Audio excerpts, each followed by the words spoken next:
अस्सलाम वालेकुम स्टूडेंट्स, उम्मीद है आप सब लोग खैरियत से होंगे, अपना बहुत ज़्यादा ख्याल रखते होंगे। आज हम लोगों ने 9th क्लास केमिस्ट्री में छोटे छोटे 2-3 टॉपिक पढ़ने हैं। ये 2-3 इसलिए हैं क्योंकि सबकी डेफिनेशंस हैं, इसलिए मैंने 2-3 जो हैं कंबाइन कर ली हैं।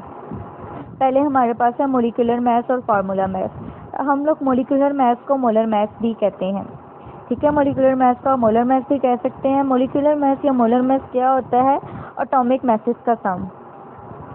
अब इसकी सिंपल डेफिनेशन क्या है? The sum of the atomic masses of all the atom present in the one molecule of a molecular substance. एक मॉलिक्यूल में प्रेजेंट जितने भी एटम्स एलिमेंट्स होते हैं उन सब के एटॉमिक मास को जब हम प्लस करते हैं तो हमारे पास मोलिकुलर मास या मोलर मास आ जाता है। अब मैंने आपको कहा है कि मुझे NaCl का, सोडियम क्लोराइड का मोलिकुलर मास निकाल के दें, तो इसके लिए आपको क्या चाहिए? आपको उसका एटॉमिक मास पता होना चाहिए।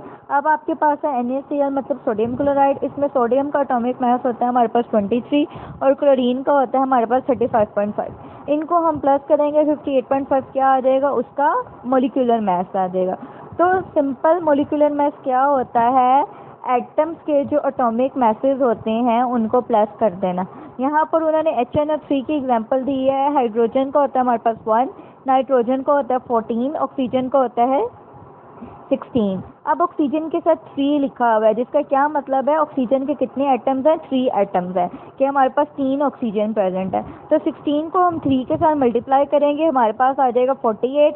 48 के अंदर नाइट्रोजन को प्लस किया प्लस हाइड्रोजन को प्लस किया तो हमारे पास 63 आ गया। 63 क्या है? उसका मोलिकुलर मास है। सेकेंड है हमारे पास फार्मूला मास। फार्मूला मास में भी हम एटम्स के formula mass is the sum of the atomic mass of all the atom present in the one formula unit of the substance। जो फार्मूला मास होता है वो हमारे पास आयोनिक कंपाउंड का होता है। जैसे मैंने भी आपको NaCl की एग्जांपल दी है। NaCl क्या है? एक आयोनिक कंपाउंड है।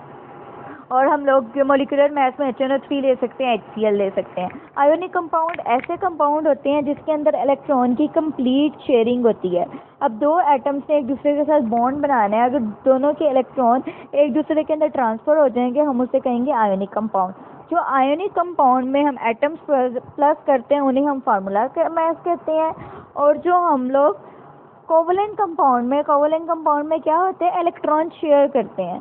कोवलेंट कंपाउंड में जो इलेक्ट्रॉन शेयरिंग होती है उसके अंदर जो हमारे पास मास एटम्स को हम लोग ऐड करते हैं उसे हम मोलिकुलर मास कहते हैं। सेम वही है, इसमें आप NaCl ले सकते हैं और कैल्शियम कार्बोनेट ले सकते हैं। बस ये बात याद रखनी है, molecular mass it is related to the covalent compound. Covalent compound में क्या होता है? इलेक्ट्रॉन शेयर होते हैं। ये वाला जो है आपको डिटेल से कोवलेंट कंपाउंड, आयोनिक कंपाउंड आपने चैप्टर नंबर 4 में पढ़ना है कि किस तरह इलेक्ट्रॉन एटम्स जो हैं अपने इलेक्ट्रॉन शेयर करते हैं। और फार्मूला मास में हम लोग क्या करते हैं? इलेक्ट्रॉन ट्रांसफ़र होते हैं। उसके बाद एक छोटा सा बहुत आसान सा टॉपिक है आयन। अब हमारे पास आयन क्या है? Ion is an atom having a charge on it. किसी भी एटम के ऊपर जब कोई चार्ज आ जाए हम उससे कहते हैं आयन। अब चार्ज दो तरह के होते हैं हमारे पास, होता है एक पॉजिटिव और एक होता है नेगेटिव। पहले क्या क्या है? किसी भी एटम के ऊपर चार्ज आ जाए उसे हम कहते हैं आयन। अब हमारे पास चार्ज दो तरह के होते हैं, एक होता है हमारे पास पॉजिटिव और एक होता है नेगेटिव। अगर जो चार्ज है पॉजिटिव हो हम उसे कहते हैं कैटाइन, CATION कैटाइन। अगर चार्ज नेगेटिव हो तो हम उसे कहते हैं एनाइन, वो क्या है? ANION आयन, ठीक है। किसी भी एटम के ऊपर चार्ज आया पॉजिटिव या नेगेटिव उसे हमने कहा आयन। अगर पॉजिटिव हुआ तो कैटाइन, अगर नेगेटिव हुआ तो एनाइन। अब बात ये आ गई कि पॉजिटिव चार्ज किस तरह आता है और नेगेटिव चार्ज किस तरह आता है।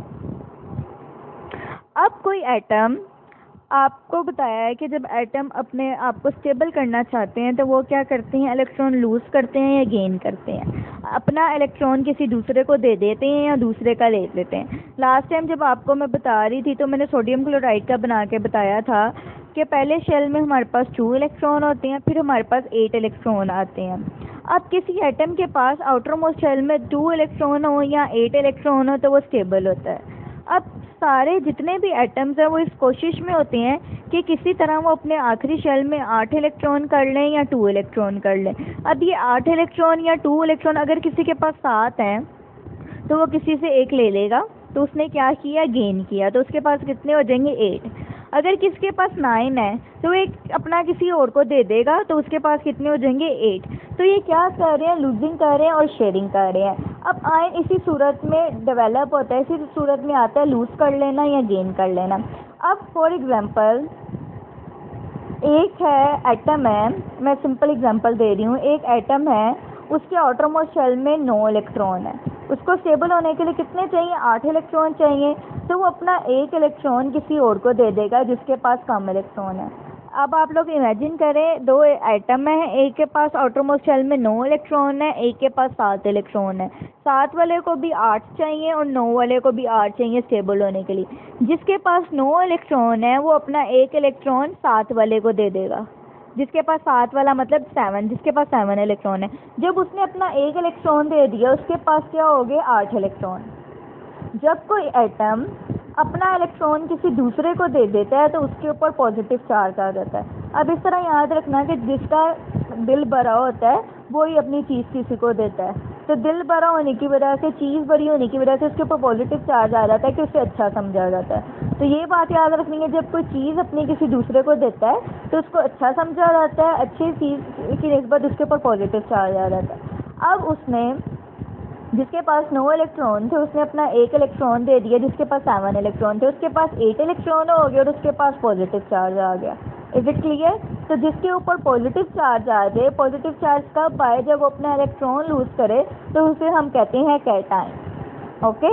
अब जिसके पास 7 इलेक्ट्रॉन थे उसने 1 इलेक्ट्रॉन एक्सेप्ट कर लिया, उसके पास भी 8 हो गए, और जिसके पास 9 थे उसके पास भी 8 हो गए। अब दोनों के पास 8 हो गए हैं। जो इलेक्ट्रॉन एक्सेप्ट करता है या गेन करता है, हासिल करता है, उसके ऊपर आ जाता है नेगेटिव चार्ज। इस तरह रख लो, उसका दिल भरा, उसने अपनी चीज़ किसी को दी, पॉजिटिव चार्ज आ गया, वो भूखा, उसने एक्सेप्ट किया, उसके ऊपर आ गया नेगेटिव चार्ज। तो एटम के साथ यही है, जो अपना इलेक्ट्रॉन देता है उसके ऊपर आ जाता है पॉजिटिव चार्ज, जो एक्सेप्ट करता है उसके ऊपर आ जाता है नेगेटिव चार्ज। अब मैं पढ़ रही हूँ, जो इटैलिक में लिखा हुआ है थोड़ा टेढ़ा करके लिखा हुआ है। एन एटम और group of atom having a positive charge on it is called cation.